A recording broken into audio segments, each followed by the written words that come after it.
Et bienvenue à tous, comme chaque lundi, Amel Smaoui vous propose un portrait. Je remercie Mohamed à la technique, Hanen à la coordination.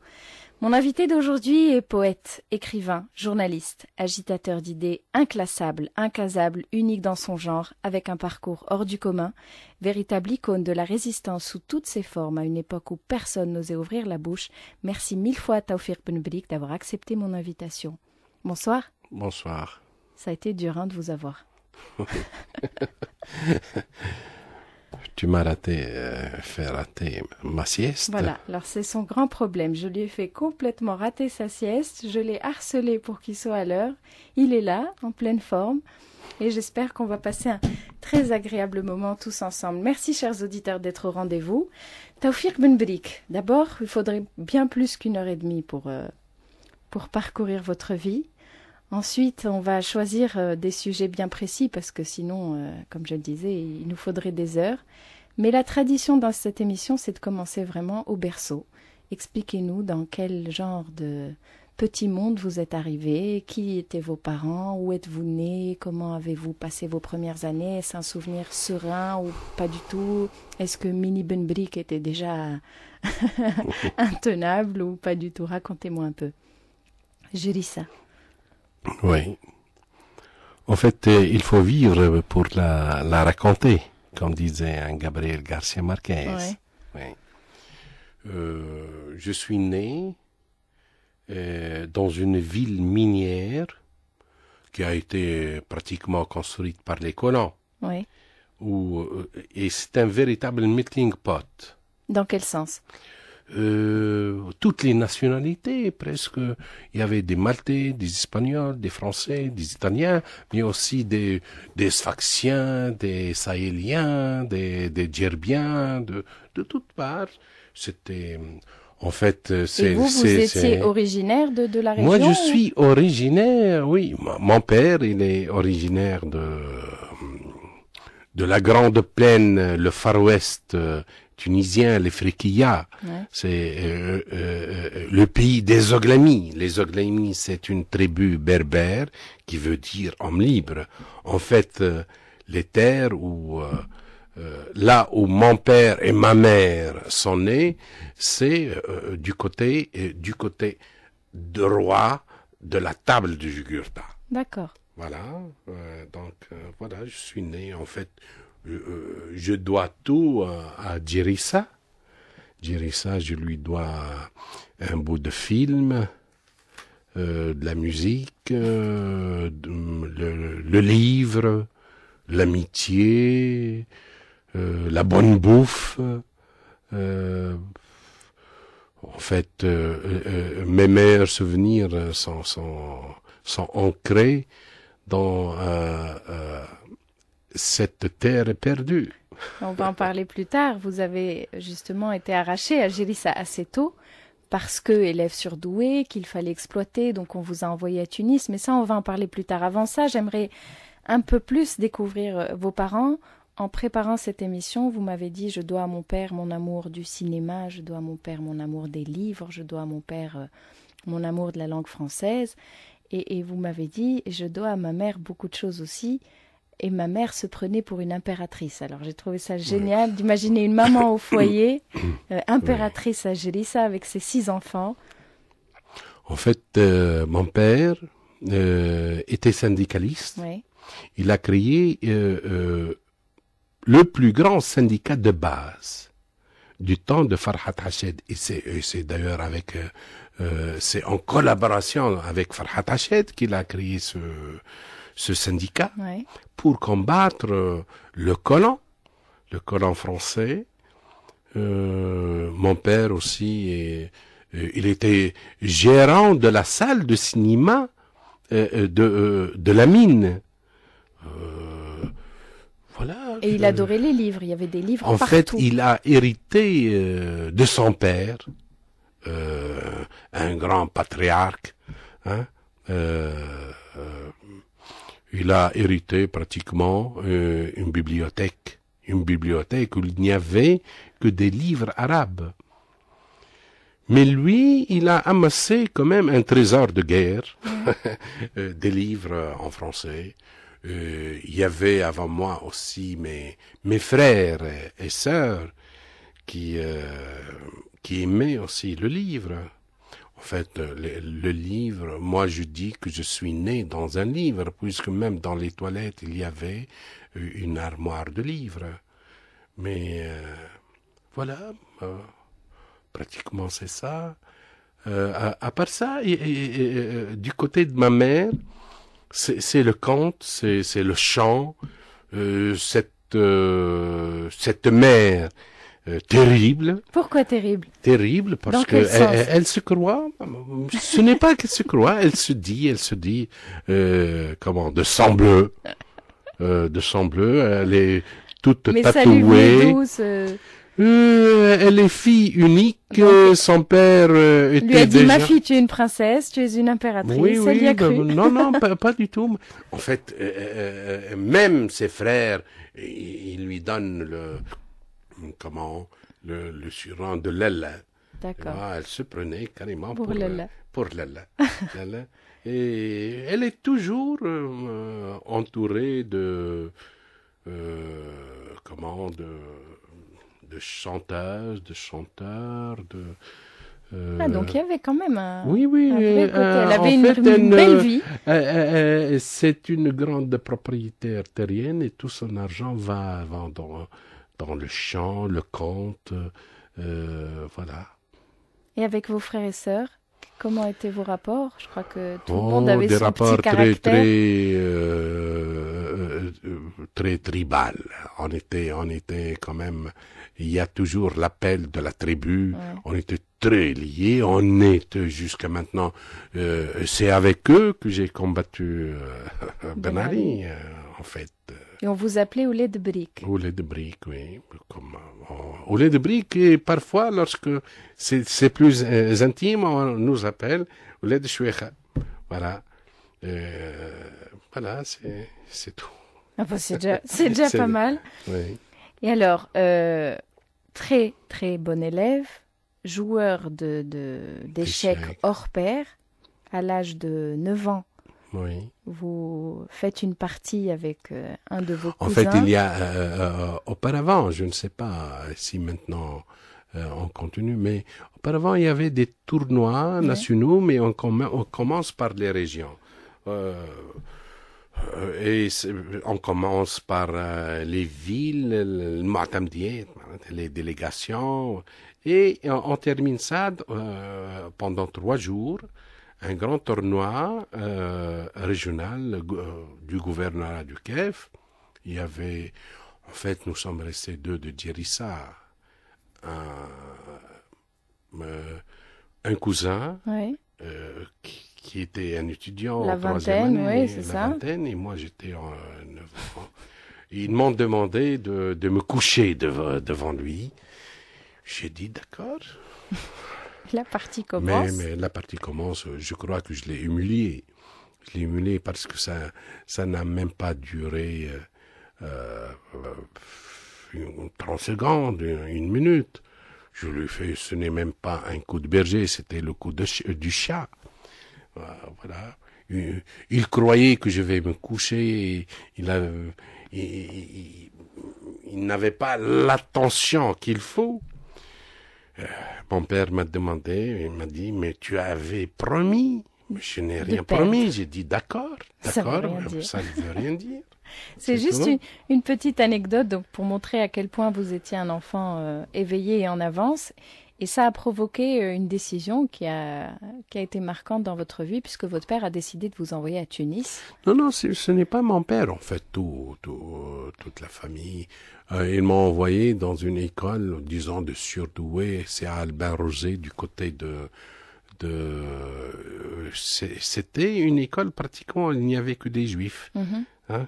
Mais je suis allé étudier à Tunis, hein, loin de mon oncle, De mon loin fief. de Djerissa, loin.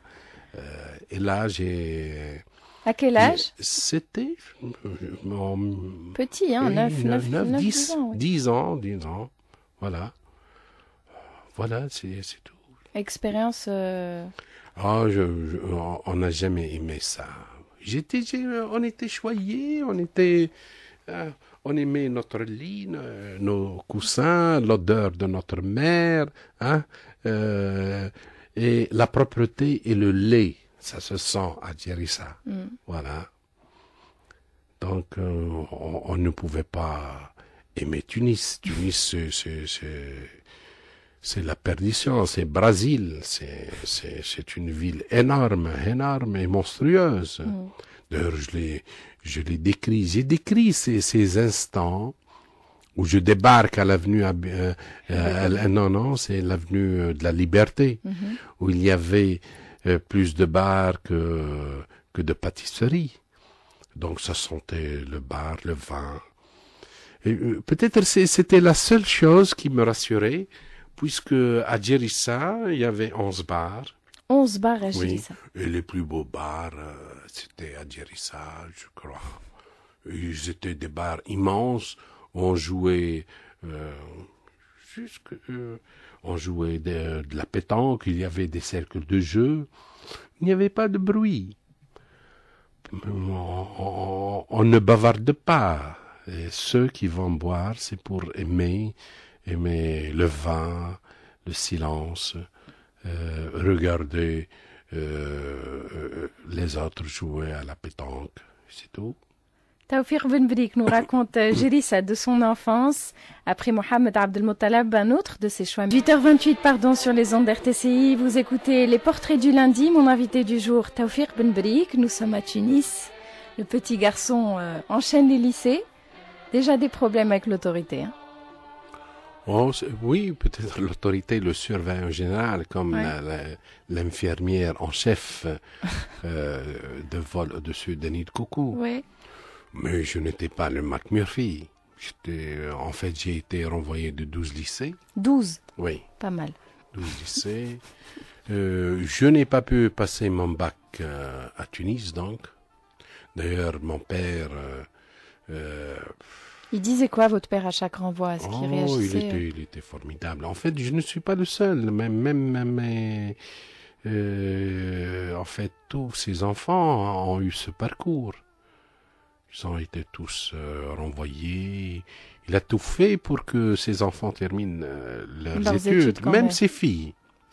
Et peut-être même et ses filles encore plus. Il aimait beaucoup ses filles. Oui, il en a fait des femmes formidables. Des cheffetaines. Ouais. Voilà. Donc, il dit qu'il y avait un côté, pas dictateur, je ne sais plus quel est le terme, la tyrannie. Oui. Voilà, c'est la tyrannie de la femme. Non, je parle des patrons de vos lycées, etc. Il y avait un côté tyrannique qui vous dérangeait. Ce n'est pas, c'est ce mot autorité, une autorité mal déplacée. La punition est toujours là. Et même il y a un côté d'humiliation. Donc on refuse l'humiliation, tu es renvoyé. Renvoyé, voilà. Et du coup, on se retrouve à passer son bac à Bagdad. J'ai passé... Il n'y a que Taoufir Ben Brik pour passer son bac à Bagdad. Et en fait, ce n'est pas... j'ai été aussi expulsé de Bagdad. D'ailleurs, même ma sœur Najet a été expulsée de Bagdad. Ah, elle aussi a atterri à Bagdad pour son bac. Mais pourquoi à Bagdad? Il y avait que cette sortie, cette issue. Il n'y avait pas Alger, il n'y avait pas des choses plus proches? Non, en fait, c'est ma sœur, elle était l'éclaireur. En fait, elle est allée à Alger. Ouais. Elle a travaillé dans un hôtel à Tizi Ouzou, à l'âge, je crois, de 17 ans. Voilà. En fait, c'est notre sœur la plus aventurière, la plus... c'est mon plus grand ami, c'est mon plus grand soutien sur tous les plans, que ce soit affectif ou même financier. Elle a toujours été là.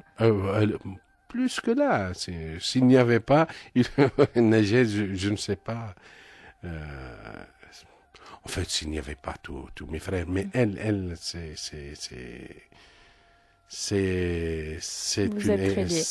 une exception. Alors, expulsé de Barded, vous rentrez à Tunis et vous attaquez des études de droit. Par choix, par dépit, par... Non, c'est une inscription, et c'est tout. Je crois que j'étais un bon étudiant juriste, mais là où je ne me voyais pas, juriste. Je ne sentais pas, c'était un mauvais plan. Pourtant, vous êtes allé jusqu'au diplôme. Hein? Oui, je ne Sans me voyais conviction. pas. En fait, tous mes amis là, il reste un de mes rares amis. En fait, un de mes rares amis à qui, en fait, un jour, il m'a dit, tu n'as pas réussi à te fâcher avec moi. C'est qui celui-là? C'est Shawqi Tbib, Ah. le bâtonnier, Ouais. l'actuel. Mais j'ai comme... en fait, je garde beaucoup d'amis à qui je dois... Bah, par exemple, l'avocat Rachid Sardi, il m'a fait aimer beaucoup le jazz. Il m'a fait aimer aussi des écrivains latino-américains. Je garde aussi beaucoup d'amitié avec beaucoup de femmes. Il y avait Ali Shrif qui était mon professeur. Il y avait Sened Derwish qui était mon professeur. Il y avait, en fait, Mohamed Sharfi. Il y avait beaucoup d'amitié entre nous. Même jeune, j'étais leur ami. J'étais très ami avec... mais j'ai préféré aller au Canada, à Toronto, pour faire des études De cinéma. de cinéma. Il y a ce rêve de cinéma depuis votre enfance. Hein. Vous avez toujours En été fait, non, cinéphile. non, en fait, le rêve, ce n'est pas que je voudrais être un cinéaste. En fait, je aimez les voudrais films. consommer Voilà. le cinéma. Consommer, jusqu'à maintenant, je ne sais que consommer le cinéma. Ouais. J'aime en parler, j'aime partager. D'ailleurs, dans un film, je crois, de Kawabachi, Harakiri, il dit, c'est mieux, partager, c'est toujours mieux. Voilà. Très joli. Donc les 2 années au Canada, 2 années en larmes, vous dites, ça vous a pas Oui, plu du tout le c'était un Canada. Sahara blanc, c'était la neige. Et loin, vraiment, c'était loin de Tunis. Pas de C'était frères et sœurs de l'autre aux côté de alentours. l'Atlantique. Ouais. Oui, mais c'était vraiment... fallait... Qui disait il faut vraiment être con pour voyager? Ça doit être Christophe Colomb. Oui. Alors, retour à Tunis après les 2 années au Canada. Et là, vous intégrez la presse. Vous écrivez pour Le Monde diplomatique en arabe. Vous êtes correspondant des agences de presse étrangères. Vous vous spécialisez en Afrique, l'Afrique noire. Et là, vous voyagez justement ou c'est... Ce n'est pas un voyage, mais en fait, c'est pour le travail, c'est... Oh, j'ai fait c'est pour manger. On m'envoie à Madagascar, au Burkina Faso, même en Égypte, en Algérie, pour faire des reportages. Et parfois pour enseigner à nos amis malgaches ou burkinabés. Leur enseigner quoi? On leur enseigne le reportage. Alors que tu ne peux pas enseigner ça. C'est comme... ou bien tu l'as. C'est l'écriture. D'ailleurs, dans le livre de Gabriel Garcia Marquez, je reviens, Vivre pour la raconter, il parle de... Il a toujours rêvé d'être un reporter. Il a toujours rêvé d'être un reporter avant d'être... Pour lui, être un reporter, c'est mieux que d'être un romancier. Il a essayé, mais il a échoué. Il penche plus vers la fiction. D'ailleurs, une de mes amies, Toni Morrison, d'ailleurs même Gabriel Garcia Marquez est un ami, hein, Toni Morrison, elle travaillait pour le Washington Post. Elle a fait un reportage sur un petit fumeur de crack de 12 ans. Elle a gagné avec ça, c'est parce que c'était étalé sur 12 numéros, 12 livraisons. Elle a eu le prix Pulitzer. Or, comme vous le savez, au Washington Post, il y a le commissaire du lecteur. Ce commissaire du lecteur a flairé un truc louche. Ça ne peut pas exister. Il a dit, c'est si bien fait, c'est si bien raconté. Il a cherché, il était introuvable. Elle l'a crié. Et dans un des motifs, ils lui disent, bon, on va vous enlever le prix Pulitzer. Mais avec ce talent et ce don, tu vas gagner le prix Nobel. Et elle a eu le prix Nobel. Incroyable. Oui. Tawfiq Ben Brik, à quel moment la critique se met en place? À quel moment vous commencez à chauffer sérieusement le système mis en place? Est-ce que vous arrivez à dater ou est-ce que c'est dès le départ, vous ne vous êtes jamais auto-censuré? En fait, je viens d'une région velléitaire.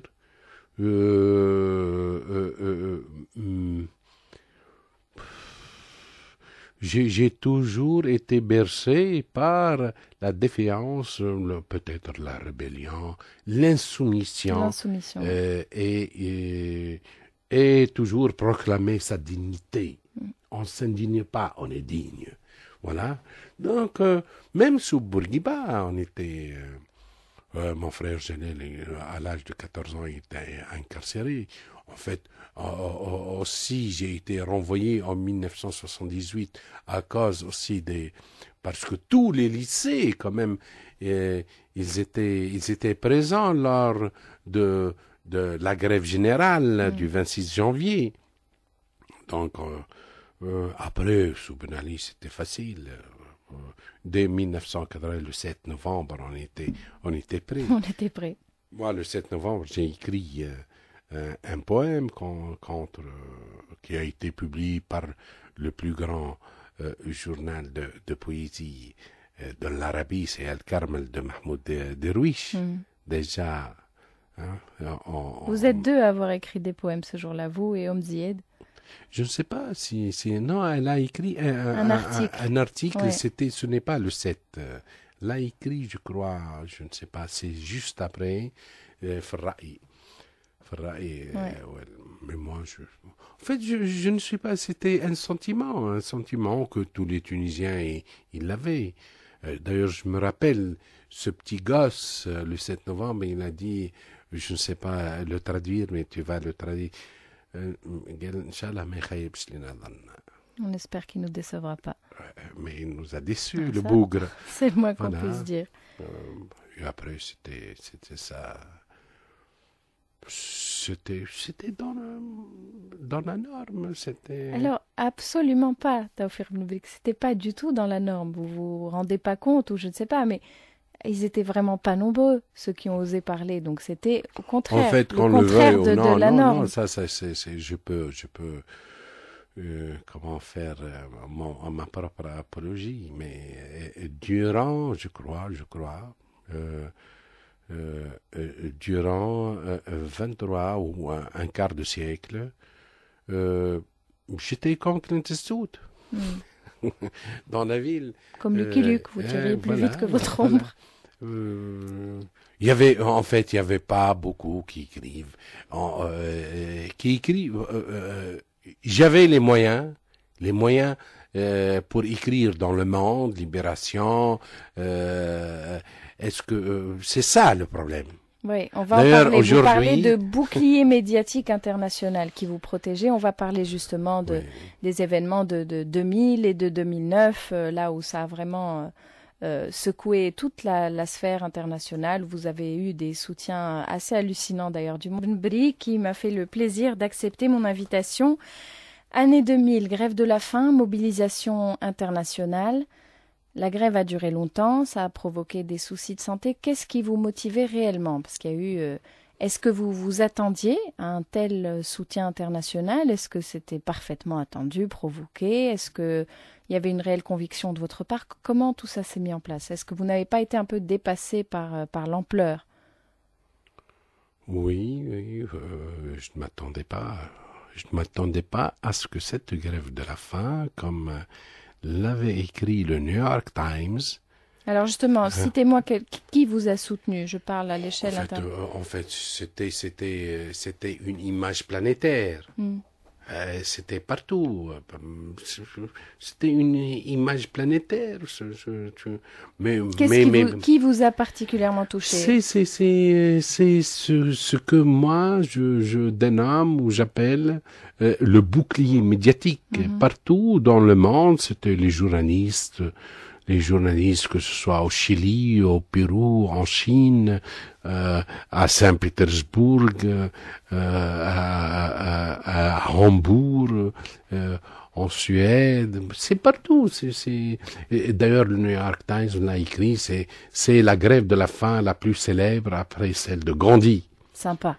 Ah oui, en fait, que je ne sais pas si tu ne le sais pas, mais j'ai tenu en haleine au sommet de la pyramide de l'information pendant 2 mois pour un bougre qui vient d'un pays du Sud, qu'on le veuille ou non, qui n'a pas de signification stratégique ni pécuniaire, il n'y a pas de pétrole, il n'y en a pas à notre frontière le désert de Tartare ou Israël, hein, que quelqu'un d'ailleurs, les Allemands ont fait carrément une conférence où ils ont amené une multitude de journalistes pour expliquer le phénomène Bembrick. C'est un cas d'école, quoi, votre grève de la faim. Comment ça se fait? Comment ça se fait que ce type a pu tenir pendant 2 mois ce rang-là? Ils ont amené le directeur d'Al Jazeera, le directeur d'Al Nahar, le directeur d'Al Khabar algérien, le directeur de As-Sahif, le journal marocain, le Financial Times, le New York, Le Monde, Libération, la Stampa, le Pays, pour parler de ce phénomène. C'est comme un éclipse. Voilà. Mais comme le disait Nietzsche, après la gloire, c'est la chute. Il faut jamais s'attendre que tu vas te maintenir comme ça. On t'oublie. Tu continues comme un kidam, tu continues ta vie normalement. Jusqu'en 2009, où la machine s'emballe à nouveau. Oui. Là, vous êtes victime d'une... En fait, lors des élections présidentielles, j'ai fait carrément une avalanche d'articles dans les journaux étrangers, le Nouvel Observateur, Mediapart, Le Monde, Libération. Je lui ai fait pratiquement une guerre furtive, comme ça. Il m'a envoyé des gens pour me dire tu viens ou bien je t'embastille. Voilà. Je leur ai dit, il me reste encore 24 articles et après je viendrai chez toi. Après 3 jours, il m'a mis en prison et c'est tout. Voilà. Et là, rebelote? Oui, c'était inouï. Le soutien. En fait, et à part que là, il n'a pas eu le courage de vous emprisonner pour vos idées. On a inventé l'histoire d'une femme soi-disant agressée par vous. En fait, ce n'est pas chaque élection, il me fait le coup. En 2004, il m'a envoyé une miss. D'ailleurs, il m'a fait un procès en France pour viol, séquestration et tout ça. Hein? J'aurais pu écoper de 30 bonnes années. Hein, mais il y avait en France. En fait, Il n'y avait pas que... Mediapart a écrit sur ça, d'ailleurs. Il y a Wikileaks aussi qui a... Ils disent que cette affaire est une affaire franco-française, puisque la DGSE française, pratiquement, elle a donné un cadeau à Ben Ali. D'ailleurs, il me vendait, je ne sais pas pourquoi, les agents de la DST française me vendaient aux Américains. Et ils disent, oui, il est capable. Vous avez trouvé ça dans Wikileaks? Non, c'est écrit dans d'accord. Wikileaks. Ouais. C'est Mediapart qui en a fait un grand article sur ça. Est-ce que vous l'avez jamais rencontré? Qui? Ben Ali? Non. Jamais, hein? Non, jamais. Il a essayé de me rencontrer. Je lui ai dit, ne le faites pas, sinon je fous le camp. Je ne vais pas le rencontrer parce qu'il va me faire l'accolade du père, comme ça, voilà. Rentre dans le droit chemin. L'enfant prodigue revient au bercail, c'est tout. Non. Mais jusque-là, je n'ai pas de la haine. C'était un combat loyal. Loyal de votre part, peut-être, mais... Même, il n'a pas été très méchant. Hein. Il y a eu quand même 6 mois de prison, il y a eu des coups, il y a eu un bras cassé, il y a eu des affaires bidonnées. Ah, tu veux l'argent et non, le beurre et non, mais de là à dire c'était un combat loyal. Oui, c'était. Tu es devant, tu sais, moi, je vais le dire, un des plus, peut-être le plus grand dictateur. Tu sais, le monde a écrit sur lui le pouvoir absolu. Qui peut se targuer de l'avoir? Même un pharaon n'avait pas. Même Cheikh Iran n'avait pas ce pouvoir absolu. Et moi, le petit moustique qui le dérangeait pendant sa sieste. En fait, c'était pratiquement un jeu. Et même en prison, il n'était pas aussi... vous étiez bien traité. Voilà, pratiquement, sauf... mais il m'a envoyé maintenant, surtout... et, en fait, c'est Leila qui voulait que je sorte. C'est célèbre, ça. C'est très connu. En fait, il lui a dit, je le laisse là, va... Faites-le sortir. Mais il m'a envoyé même personne. Et c'est connu. Et tout le monde en parle, même ton copain Psaïs. Pourquoi mon copain? Non, c'est pour plaisanter. C'est pas du tout mon copain. Non, c'est pour plaisanter. Et ils en parlent. En fait, ce n'était pas... moi, je crois que la prison que j'ai connue, elle est à la mesure de l'homme. Ce n'est pas quelque chose d'effroyable qu'on ne peut pas supporter, que c'est inhumain. Le seul truc, l'inhumain, c'est barreaux. Mais les barreaux, hein, tu peux, les hommes peuvent devenir des barreaux. Tu peux circuler dans une ville et elle devient une prison avec des barreaux humains. Voilà. Taoufir Ben Brik nous raconte son parcours. Restez avec nous ensemble jusqu'à 19h.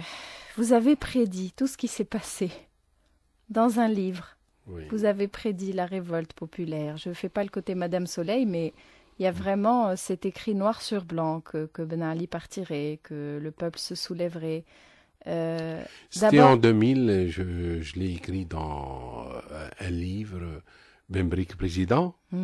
Et dans l'autre, c'est Ben Brik Al-Qasr. En fait, ce n'est pas que j'ai prédit, je l'ai écrit. Oui. Et même dans un de mes poèmes où je parle de janvier qui engendrera un janvier, et il va nous offrir un jour de gloire. C'était un terrible jour. Hein, que ce jour, comme le disait un Pouchkine, il disait « Cocher, cocher, c'est la tempête, hein, que Dieu nous en garde. » voilà, mais je crois que en fait, je suis en train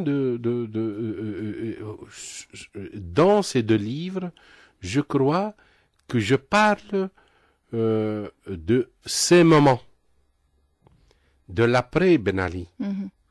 Je parle de l'ascension des barbus, de l'ascension de l'Inquisition. En 2000, hein, on est Oui, bien oui, d'accord. oui, Ouais. je les ai écrits. Hein.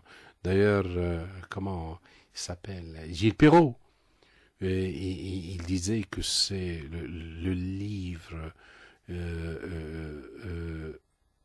le plus succinct et le plus humoristique écrit sur un despote. En fait, le despote, c'était moi, c'était Bembrick qui est devenu, parce que pour moi, l'institution de président, président, c'est une institution magnifique. Il faudrait revoir le film La guerre des étoiles, où il y a les Sith et les Jedi, où l'empereur parlait de la République. Hein, et, il disait que la République est en danger et qu'il faudrait la sécurité dans l'ordre. Hein. Voilà, c'est... En fait, j'ai peur, j'ai peur, parce que tout ce que j'ai écrit, c'est avéré vrai. Mais j'ai peur, parce que je la termine avec carrément une guerre civile. Oh bah, j'espère que vous vous Oui. trompez sur ce coup-là. Oui, j'espère, moi aussi, j'espère. Où trouver ces livres si certains auditeurs ont envie de relire Benbrick président? Moi, Bembrick, je crois que El Kiteb, ils vendent, et même à Carrefour, ils vendent ça, et maintenant tu vas m'entendre. Par contre, Bembrick Fil Qasr, édité par les éditions Nahar, au Liban, ils sont introuvables ici, mais je crois que je vais les rééditer ça ici en Tunisie. Bah oui. Oui, peut-être. En fait, mais Ashurouk a acheté les droits Oui, et ils ont publié ça en feuilleton. d'accord. Voilà, Dans leurs journaux. Dans leurs journaux. On vous doit aussi Zaba. Vous avez été le premier. Vous avez Oui, je lui ai donné en fait 99 surnoms, mais il n'y a que Zaba il y avait Benavi, Benavi voilà. Benavi, c'est pas mal. Benavi, d'ailleurs tous les journaux ont repris ça, le Canard enchaîné, en fait, Zaba, c'est les initiales de Tout Ben Ali. simplement. Et Benavi, lui enlèves Le L. le L et devient, comme j'ai fait un poème, Nali. Je lui enlève Nali, c'est Ben Ali, je lui enlève carrément le B, il devient Nali, ma semelle, et c'est tout. Hein? Voilà. Zinoché, Zaba, Benavi. Ah, Zinoché, c'était vous aussi? Oui, en fait, je ne pouvais pas l'appeler par son nom. Non. Il est l'innommable. D'ailleurs, on ne peut pas nommer celui qu'on surnomme. Ouais. Voilà. Il C'était vous Zaba. manque pas? C'était un combat quand même, c'est le combat d'une vie. Jusqu'à un donc, certain temps, jusqu'au 23 octobre 2011, il me manquait. Mais depuis, il y a un nouveau... il y a Zabala. Voilà, Zabala qui il a pris la place, toute la place. Ouais. Hein? Vous écrivez? Vous les embêtez autant que vous le faisiez du temps de Ben Ali ou vous continuez à agiter? En fait, je n'ai que ça. Ouais. Mon métier, c'est d'écrire. Hein. Un écrivain, qu'est-ce qu'il fait? Il fait des gâteaux.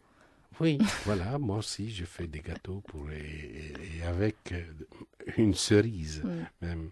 Donc vous continuez à écrire pour évidemment de grands papiers français et européens. Vous avez aussi votre propre journal. The Sultan, Voilà. contre le pouvoir. Qu'on peut trouver où?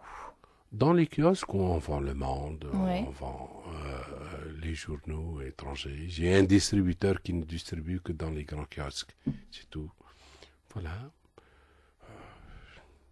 Quel est votre moteur? Qu'est-ce qui... Avant, c'était, comme je disais, le combat d'une vie, mais... Non, mais moi, je crois que c'est mon métier. Je n'ai pas d'autre métier. Parce que un médecin, un chirurgien, il fait de la chirurgie. Moi, un écrivain, j'écris. Et je ne vends pas de la pacotille. Est-ce qu'un vendeur de légumes, lorsque tu lui demandes des tomates, est-ce que c'est du vent? Moi aussi, je n'écris pas du vent. Je crois que l'écriture ou l'expression est un métier, c'est le plus pénible, c'est même plus pénible que le métier de marin, mais que du métier de mineur. Je n'écris pas du vent. Lorsque j'écris pour dire, c'est comme Shahrazad. Vous réinventez chaque soir. Oui, est-ce qu'elle a une histoire à raconter pour être sauve? Voilà. Moi aussi, je me dois. D'ailleurs, ma seule protection, c'est de continuer à écrire. Mais vous n'avez pas peur, pas plus qu'à l'époque. Pas peur? Je ne sais pas ce que c'est. Est-ce que je suis un handicapé de la peur? Mais je crois que c'est au-delà de la peur. Donc c'est plus que la peur. Je suis aussi lâche et aussi peureux et aussi couard que les autres. Mais je dois nourrir mes enfants, je dois écrire. Et les journaux où j'écris, et même moi-même, c'est comme un entrepreneur. C'est l'entreprise qui est le moteur. C'est l'écriture qui est le moteur. Mais la vérité, c'est désagréable. C'est désagréable d'avoir passé un quart de siècle à canarder Ben Ali et de continuer et de ne pas prendre le repos du guerrier et d'écrire autre chose, parce que j'aimerais bien écrire un roman, des romans, parce que j'écris. Pourquoi pas? Et tu n'as pas le temps. Tu es dans le large. Tu as pris le large. Tu dois continuer, tenir le cap. Voilà. Alors, il y a quand même la reconnaissance qui est arrivée, qui est là, et de deux manières différentes. Il y a la reconnaissance de vos pairs à l'international. Je veux dire, quand on arrive à être nominé pour un prix Nobel, c'est pas rien, ça c'est un. Et la deuxième reconnaissance, c'est le peuple. J'ai passé quelques heures avec vous pour préparer cette émission. On vous interpelle dans la rue, on vous remercie, on vous embrasse, on vous sollicite. Après des années pas de solitude, mais où vous étiez un paria en quelque sorte, vous n'étiez pas du tout soutenu par la masse. Aujourd'hui, on salue votre courage. Comment vous gérez ça? Est-ce que c'est agréable? Est-ce que non? Vous aimez être l'insoumis, l'éternel rebelle? Finalement, d'être devenu populaire, qu'est-ce que ça vous fait?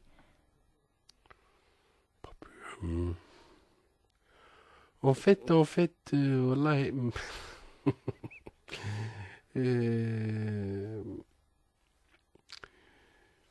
je ne vais pas dire que ça ne me fait ni chaud ni froid. Ça a l'air. Mais je suis très timide. Ouais. Contrairement à ce qu'on croit, oui. Et je suis très solitaire. Et d'ailleurs, il y a un écrivain qui a préfacé un de mes livres, Je ne partirai pas. Il disait que parfois Bembrick se prend pour Bembrick. Les gens croient, lorsqu'ils me voient à la télé ou lorsqu'ils lisent, moi je crois que ce Bembrick est une fiction. Le personnage que vous avez créé. Oui, ce n'est pas le personnage, mais en fait cet outil que j'utilise qui résiste, qui se bat, qui vocifère, qui hausse le temps. Oui, mais il y a le Tawfiq Bembrick en civil, en Dengri. Oui, qui les gens croient qu'ils vont rencontrer un personnage félinien, un personnage haut en couleur. Or, je suis l'ennui personnifié et je n'ai rien à dire en fait. En, Vous avez pas- tout à écrire et rien à dire. ouais, oui, je suis très, je- et d'ailleurs, ça me gêne lorsque les gens viennent euh, me saluer. Ah bah voilà, on y arrive, Voilà. donc ça vous gêne. Ah oui, ça me gêne énormément. Ça me gêne les salam alek. Parce qu'il salue une autre personne. Ce n'est pas moi. C'est un outil. Pour moi, c'est une fiction. Moi, je vis, j'ai des enfants, une femme. Je vis, et je défends comme tous les Tunisiens mes 90 mètres carrés. Je bouffe comme un gargantua. Hein. Je suis un type toujours malade. Voilà, je m'ennuie. S'il n'y avait pas le cinéma américain, je le dis, s'il n'y a pas la littérature américaine, je crois que je me flinguerais un de ces samedis soirs de merde. Taoufir Benbrik, c'est bientôt la fin de l'émission. Qu'est-ce qui vraiment vous énerve? On va finir là-dessus. Ou qui vous plaît? On a l'impression qu'effectivement rien ne vous touche, mais je suis sûre qu'il y a un truc qui vous épate et un truc qui vous énerve très fort. Parlant des Tunisiens. Hein. Parce que finalement, oui, ce oui, peuple oui. qu'on pensait lâche, il a c'est la réussi. stupidité, l'ignorance, je ne sais pas, parfois je rencontre quelqu'un qui me dit que je suis intelligent. Je ne sais pas où est-ce qu'il le cache. Intelligent comme ça. Ah, la Il est personne vous né, dit, je oui, suis je intelligent. n'aime pas la suffisance, le بهيمة بالعربي البهيمة والتصديق البقري. Difficile à traduire, Oui. ça, la bêtise. Surtout ces gens, en fait, c'est cette multitude, la vulgate. Et tout le monde, voilà, ils viennent afficher leur intelligence, leur savoir, alors qu'ils ils ne le possèdent pas. Ce qui m'attire le plus, c'est la grande humilité, même si elle est cassante. Et j'ai toujours aimé ces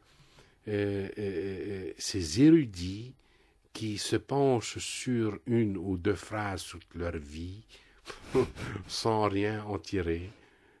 Mais ils sont d'une humilité, voilà, à part que je suis attiré toujours par une belle femme. Ah, ça, on n'en a pas parlé, mais vous me disiez, en préparant l'émission, que vous étiez capable de quitter un lycée pour un autre, juste pour suivre pour ses yeux. Une petite jeune fille, voilà. Donc, cœur d'artichaut depuis le départ. Oui, un crapaud. Un Tu crapaud. connais Oui, bien le sûr, crapaud crapaud qui a et la toujours princesse. un cœur qui bat. Eh ben, on va rester là-dessus. Merci mille fois, Taoufir Benbrik. Merci d'avoir joué le jeu, merci d'avoir accepté. Merci à toi. Et merci pour la musique, parce qu'on s'est régalé et on finit par Warda, après la Calas. Warda et la Calas ont eu chacune un rôle très important dans votre vie. Donc on va se quitter avec Warda. En fait, Warda, c'est de la famille, c'est une grande sœur. Tu sais, lorsque j'étais en prison, Ouais. tu sais, toutes les femmes m'ont envoyé Omzied, Zayn Farhat, tout, Radir Nasraoui, mes sœurs, ma femme. Mais Warda a envoyé $10,000 pour mon coffin. C'est tout. Et Bob Dylan aussi. Et lorsqu'elle est venue ici, elle n'a pas voulu aller voir Leila parce que il m'a embastillé. Voilà. Ah, Kalas, elle m'a aidé à combattre Ben Ali. sans le savoir. Non, je le sais. Lorsque je le mets, elle me donne le vertige du combattant. Que Voilà. dire de plus? On va en rester là. C'était Taoufik Ben Bri qu'on écoute justement Warda. Et on se voit, on s'écoute, on En s'entend, on fait, se retrouve. je le dois à ça, la Kalas, je le dois à un humain. Oui. Un des rares hommes que j'ai rencontré, j'ai vu en lui un homme d'une bonté extraordinaire, Tahar Messiri, le médecin, le fils de Messiri. Voilà. C'est lui qui vous a fait découvrir la Kalas. Oui, il m'a fait, pendant ma grève de la faim, il m'a amené